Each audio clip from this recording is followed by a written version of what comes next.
আপনারা সব এক জায়গায় থাকুন, আপনারা সবাই এক জায়গায় থাকুন।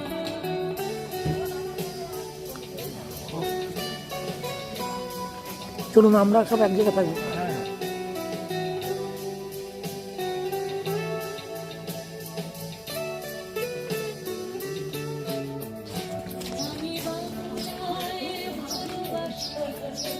দাদা কোথায়?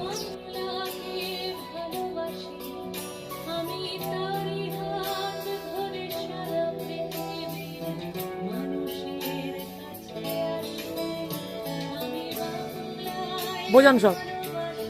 এইটা হচ্ছে আমাদের ভারতবর্ষের সেনাপ্রধানের বাড়ি। তিনি কার্গিল যুদ্ধের সময় ইনিই হচ্ছে সব ট্যাকেল করেছে এবং বাংলাদেশের সঙ্গে এখনো যেখানে যা যুদ্ধ হয় এনার কাছ থেকে সাজেশন নেয় এবং এনাদের বনিদি পুজো, দুর্গা পুজো এখনো হয়, উনি এখনো স্যার আসেন। ঠিক আছে, এবার